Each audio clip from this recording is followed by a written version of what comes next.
వాస్తవాలకు దూరంగా ఉండే విధంగా మాట్లాడటం జరిగింది. ఆయన ఈరోజు మాట్లాడుతూ మీకు ఒకసారి ఆయన ఏం మాట్లాడిండో వినిపించడు.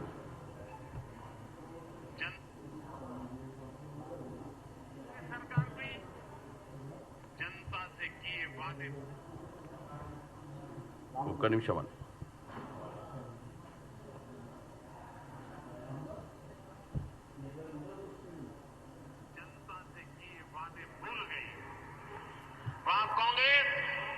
वहां की सरकार जंगलों पर बुलडोजर चलवाने में व्यस्त है। प्रकृति को नुकसान, जानवरों को खतरा, यही है कांग्रेस की कार्यशैली। हम यहां कचरे से गोवर्धन बनाने के लिए मेहनत कर रहे हैं और वो बने बनाए जंगलों को उजाड़ रहे हैं। यानी सरकार चलाने के दो मॉडल आपके सामने हैं। నరేంద్ర మోడీ గారు మాట్లాడుతున్నది మీకు వినిపించిన ఇప్పుడు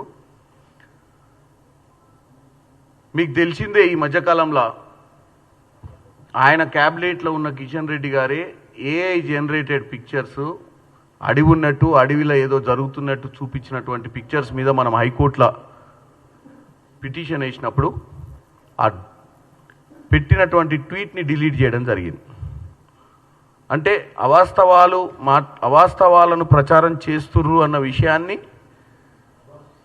కోర్టులో పిటిషన్ దాఖలైన తెమ్మటే కిషన్ రెడ్డి గారు ఈ యొక్క దుష్ప్రచారం వల్ల నష్టం జరుగుద్ది, ఆయన మీద కూడా కేసులు కట్టే ప్రయత్నం చేస్తారేమో ప్రభుత్వం అన్న దాంతో ఆయన డిలీట్ చేసిండు.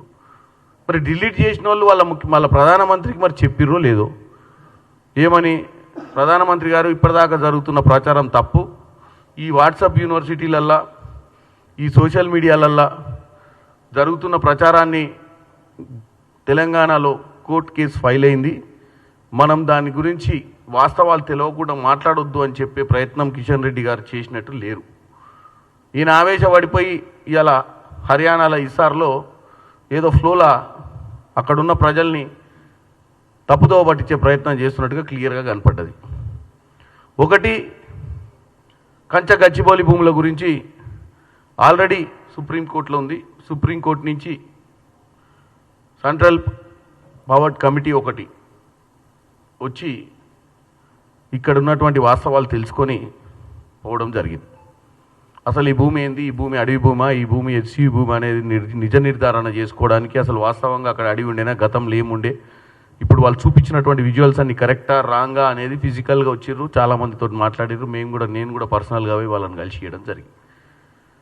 మరి ఇంత డిస్కషన్ జరుగుతున్న సమయంలో నరేంద్ర మోడీ లాంటి బాధ్యత గల వ్యక్తి ఒక ప్రధానమంత్రి హోదాలో ఉండి వాస్తవాలకు దూరంగా, వాస్తవాలు తెలుసుకోకుండా బహిరంగంగా కాంగ్రెస్ పార్టీని దూషించాలనే ఒక్క ఆలోచనతోటి కాంగ్రెస్ పార్టీని తప్పు పట్టాలని, కాంగ్రెస్ పార్టీని భారతదేశం ముందు కాంగ్రెస్ పార్టీ అధికారంలో ఉన్నటువంటి రాష్ట్రాల గురించి నెగిటివ్ మాట్లాడాలన్న ఆలోచనతోటి ఆయన కూడా ఎక్కడో ఆయన వాట్సాప్ యూనివర్సిటీలో చూసిండో ఇంకేడో చూసిండో, మరి ఆయన దానికి ఫాలోవర్ కావచ్చు. మరి ఎందుకంటే వాట్సాప్ యూనివర్సిటీ అనేది గత 10 సంవత్సరాల భారతదేశ చరిత్రను తిరగరాసే విధంగా ఈ బీజేపీ సోషల్ మీడియా పనిచేస్తున్నట్టు మనం ఎన్నోసార్లు గమనించినాం. మరి దాంట్లోనే భాగంగా ఇవాళ జరుగుతున్నటువంటి ఆ వీడియోస్ ఏవైతే బిఫోర్ ఆఫ్టర్ వీడియో ఈయన కూడా చూసి ఆయన కూడా బుట్టలు పడ్డట్టు కనపడుతుంది. పడిపోయి ఇక్కడ అడవులన్నీ ధ్వంసం చేస్తున్నామని, అడవిలో ఉన్న జంతువులన్నింటినీ చంపేస్తున్నామని చెప్పి అంత బాధ్యత గల వ్యక్తి మాట్లాడటం అనేది చాలా దౌర్భాగ్యమైన పరిస్థితి. వాస్తవంగా ఈ భూమి గురించి తెలంగాణ ప్రజలకు ముఖ్యంగా ఇప్పటికి 4-5 సార్లు నేను ప్రెస్ మీట్ పెట్టినాం. ఈ భూమి ఎక్కడి నుంచి వచ్చింది, ఈ భూమి ఎట్లా ట్రాన్స్ఫర్ అయింది, అవన్నీ మళ్ళీ చెప్పాల్సిన అవసరం లేదు. కానీ ముఖ్యంగా ఈరోజు నరేంద్ర మోడీ గారు మాట్లాడిన తర్వాత ఈ ప్రచారాన్ని తిప్పికొట్టాల్సి, ఈ చెడు ప్రచారాన్ని తిప్పికొట్టాల్సిన అవసరం ఉంది. కాబట్టి ఈరోజు ఇక్కడ ప్రెస్ మీట్ పెట్టి నేను అడుగుతున్నా నరేంద్ర మోడీ గారిని, మీరు బాధ్యత గల పొజిషన్లో ఉండి తెలిసి తెలియని సమాచారంతో మీరు తెలంగాణ రాష్ట్ర ప్రభుత్వాన్ని కించపరుస్తూ మాట్లాడటాన్ని నేను తప్పుపడుతున్నాను. ఈరోజు డాక్టర్ బాబాసాహెబ్ అంబేద్కర్ గారు 134వ జయంతి, మన రాజ్యాంగాన్ని సంరక్షించుకునేటువంటి పరిస్థితి ఉన్నటువంటి దినం. ఈరోజు కూడా మీరు మీకు ఇచ్చినటువంటి ఏమంటారు ఫ్రీడమ్ ఆఫ్ స్పీచ్ని, వాక్ స్వాతంత్రాన్ని మీరు దుర్వినియోగపరుస్తారు ఒక అధికార పొజిషన్లో ఉండి, అధికారంలో ఉండి. అంటే మీరు ఏది చెప్పినా నడుస్తుందని, ఏది పడితే అది మాట్లాడుతున్నట్టుగా క్లియర్ కట్గా కనపడుతుంది నరేంద్ర మోడీ గారు. దాంతోపాటు చెప్తూ తెలంగాణలో ఉన్నటువంటి కాంగ్రెస్ ప్రభుత్వం ఇచ్చిన హామీలు నెరవేరలేదని కూడా చెప్తున్నారు మీరు. మీకు నేను ఆహ్వానం పలుకుతున్న, ఒక ప్రధానమంత్రిగా కాకుండా మీరు ఇవాళ ఇసార్లా మాట్లాడారు కాబట్టి వచ్చి వాస్తవాలు తెలుసుకొని మీ అధికారులు మీకు సరి అయినటువంటి మీ ఆఫీస్లో ఉన్నటువంటి ప్రైమ్ మినిస్టర్ ఆఫీస్లో ఉన్నటువంటి స్టాఫ్ మీద మీకు ఇచ్చే సమాచారం ఏందో నాకు తెలియదు, కానీ మీరు వాస్తవంగా తెలంగాణకు వచ్చి సంవత్సరంన్నర పాలనలో తెలంగాణలో ఇచ్చిన హామీల కోసం ఎంత డబ్బు ఖర్చు పెట్టిరో మీరు తెలుసుకోవాల్సిన పరిస్థితి చేయమని కోరుకుంటున్నాను. మీరు అధికారంలోకి 6 నెలల క్రితం వచ్చినటువంటి మహారాష్ట్రలో లాడ్లీ బహన్ స్కీమ్ ద్వారా మీరు వచ్చి ఈరోజు మీ ప్రభుత్వం 10,000 కోట్లు నెలకు అవుతుంది, మేము ఇయ్యలేమని చెప్పి చేతులు ఎత్తే ప్రయత్నం చేసిరు మీరు మహారాష్ట్రలో. మరి దాని గురించి మీరు ఆలోచించాలి. మీ పక్క రాష్ట్రంలో మీ 18వ లోక్సభ మీ అలయన్డ్ పార్ట్నర్ టీడీపీ అధికారంలోకి వచ్చి సంవత్సరం అవుతుంది. మరి వాళ్ళు ఎన్ని పథకాలు ఈరోజు కంపేర్ టు తెలంగాణ ఫ్రీ ఉచిత బస్సు మొదలు పెట్టలే. మేము చేసిందంట సగం కూడా చేయనటువంటి మీ అధికార పక్షం ఏదైతే టీడీపీ పార్టీ ఉందో వాళ్ళ గురించి కూడా మీరు వచ్చి తెలుసుకొని కంపేర్ చేసి మాట్లాడాల్సిన అవసరం ఉంది. ఎందుకంటే ఈరోజు సాయంత్రం భూభారత్ గతంలో ధరణి పెట్టి ఎంతోమంది భూమి మీద వ్యవసాయం చేస్తున్నా వాళ్ళ పేర్లు రాకుండా ఆ ధరణిలో మాయం చేయడం జరిగింది గత ప్రభుత్వంలో. వాటన్నిటిని సరిదిద్దే ప్రయత్నం ఈరోజు కాంగ్రెస్ చేస్తుంది. రాజీవ్ యువ వికాసం నిన్నగాక మొన్న సన్నబియ్యం ఈరోజు వరకు భారతదేశంలో సన్నబియ్యం ఇచ్చి పేదవాళ్ళను కూడా ప్రతిరోజు వాళ్ళ ఇంట్లో దావత్ ఉండే విధంగా, ప్రతిరోజు వాళ్ళ ఇంట్లో సుఖంగా సన్నబియ్యం తినాల్సినటువంటి పరిస్థితి ఉన్నటువంటి విధంగా వాళ్ళు చేసే పరిస్థితి ఈరోజు కాంగ్రెస్ పార్టీ చేస్తుందని తెలియజేస్తున్నాను.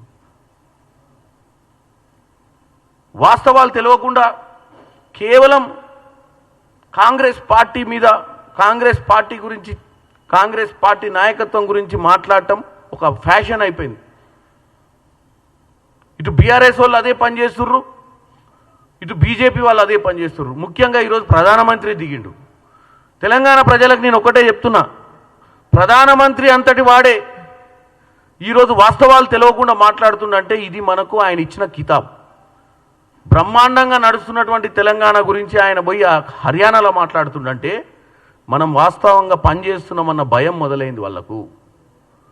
ఈరోజు దేశవ్యాప్తంగా కాంగ్రెస్ ముక్త్ భారత్ చేయాలన్న ఒక ఆలోచనతో ఉన్న నరేంద్ర మోడీకి ఇక్కడ రేవంత్ రెడ్డి గారి సర్కార్ ఏదైతే ఇచ్చిన వాగ్దానాలు నెరవేరుస్తుంది, వాళ్ళ ప్రభుత్వాలు అవి కూడా చేయలేకపోతున్న విషయాన్ని ఆయన హర్యానాలో పోయి మన గురించి చెడు ప్రచారం చేసి భారతదేశ ప్రజల్ని తప్పుతో పట్టించే ప్రయత్నం చేస్తున్నట్టుగా క్లియర్ పిక్చర్ కనపడుతుంది మనకు. ఒకటి చెప్తున్నాను, మా ప్రభుత్వంలో సంవత్సరంన్నర సమయంలో ఇన్ని పథకాలు, ప్రతిరోజు ఏదో ఒక పథకం చేస్తూ ముందుకు పోతున్నాం. ఈవెన్ ఒకటి అందరికంటే పెద్ద ఓబీసీ, నేనే పెద్ద ఓబీసీని అని చెప్పుకుంటున్నటువంటి నరేంద్ర మోడీ బీసీ సెన్సస్ మీద కూడా ఇప్పటి మటుకు స్పందించలేదు. తెలంగాణ ప్రభుత్వం మొట్టమొదటిసారిగా భారతదేశంలోనే జనగణన కాకుండా కులగణనను ఒక శాస్త్రీయబద్ధంగా చేసి క్యాబినెట్లో పెట్టి, అసెంబ్లీలో పెట్టి, ఢిల్లీలో కూడా పోయి ఈరోజు మనం ఢిల్లీ పార్లమెంట్లో కూడా పెట్టాలని ప్రాధేయపడుతున్నాం. మరి మా చిత్తశుద్ధిని గమనించకుండా నోటికొచ్చినట్టు మాట్లాడటం ఏంది నరేంద్ర మోడీ గారు? కాబట్టి నేను ఒక్కటే మీకు ఛాలెంజ్ చేస్తున్నా నరేంద్ర మోడీ గారు, మీరు ప్రత్యేకంగా ఈ భారతదేశంలో గత సంవత్సరంన్నర 2 సంవత్సరాల అధికారంలోకి వచ్చిన తర్వాత ఎవరెవరు ఏ రాష్ట్రంలో వెల్ఫేర్ స్కీమ్స్కి ఎంత ఖర్చు పెట్టిర్రో మీరు అఫీషియల్గా చెప్పాల్సిన అవసరం మీకే ఏర్పడదు. ఎందుకంటే మీరు ఈరోజు తప్పుడు ప్రచారం చేసినందుకని తెలియజేస్తున్నాం.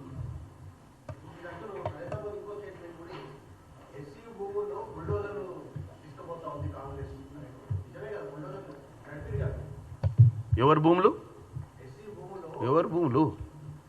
ఎవరి భూమిలో చెప్తాను. కంచా గచ్చిబౌలి భూములు ఫస్ట్ హెచ్సి భూమి అనకండి. ఇట్లా మనం మాట్లాడే అది సగం హెచ్సికి పోయింది, సగం ఫారెస్ట్ ల్యాండ్ అయింది. ఎవరికి ఎటు కాకుండా అయిపోయి ఎవరి సంస్కృతం వాళ్ళు మాట్లాడుకునే స్థాయికి ఎదిగింది ఇది. వాస్తవంగా ఒక రెవెన్యూ చట్టం ఉంటుంది, ఒక రెవెన్యూ వ్యవస్థ ఉంటుంది, ఒక కోర్టు ఉంటుంది, కోర్టులో ఒక తీర్పు ఉంది. కోర్టు తీర్పు వచ్చింది, కాంగ్రెస్ మన ప్రభుత్వానికి వచ్చింది, గవర్నమెంట్ భూమి అని చెప్పి తీర్పు వచ్చిన తర్వాతనే దాని మీద బాండ్ల ద్వారా 10,000 రూపాయలు పెట్టుబడులు పెట్టిర్రు. టీజీఐఐసిసి పేరు మీద పెట్టినప్పుడు నిన్న కూడా దాని గురించి చెడు ప్రచారం చేయడానికి ప్రయత్నం చేశారు. అది ఆ భూమి ఎవరిదో తెలియకుండా. నేను ఒకటే చెప్తున్నా, మన భూమిలో కంప చెట్లు పెరిగినా ఏ చెట్లు పెరిగినా గొడ్డలతో కొట్టే రోజులు పోయినాయి. ఎక్కువ మంది కావాల్సి వస్తుంది కాబట్టి క్లీనింగ్ చేసేటప్పుడు బుల్డోజర్ అనేది వాడతారు.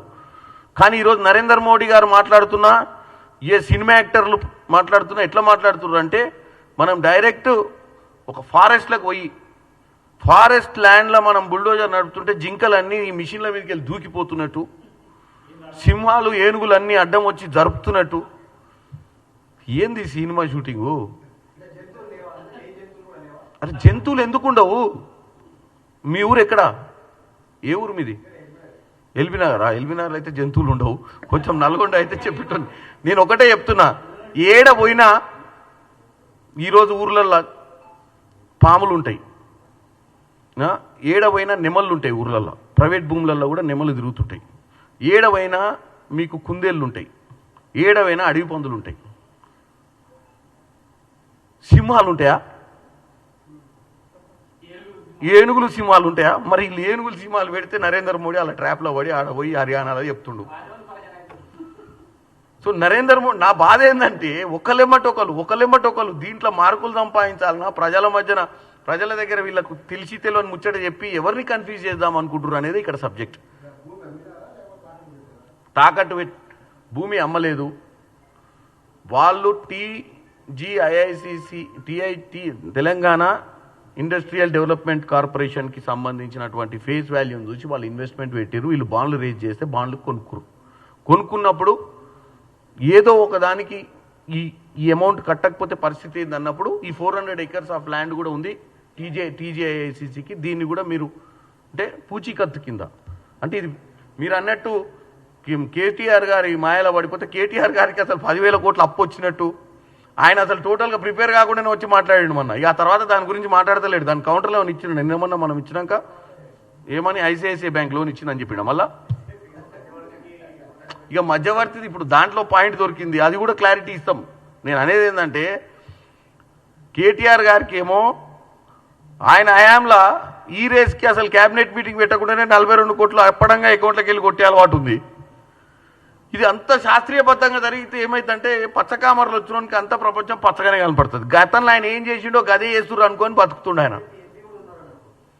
ఇక ఆయన ఇప్పుడు 2వ ఎపిసోడ్ ఎప్పుడుందంట? 2వ ఎపిసోడ్ త్వరలో ఉంది కదా. బీజేపీ ఎంపీ ఉండా లేదా అనేది 2వ ఎపిసోడ్లో చెప్తాడు. ఎవరికి? మాకెట తెలుస్తుంది. వాళ్ళకి తెలిసిన విషయాలు మాకు తెలియదు. మాకు అసలు 10,000 కోట్లు అప్పించిన విషయం ఆయన చెప్పినాక తెలిసింది. ఇచ్చిర్రా లేదా అనేది ఐసీఐ. ఎందుకంటే మాకైతే తెలియదు అప్పే ఎవరికి ఇచ్చిర్రు.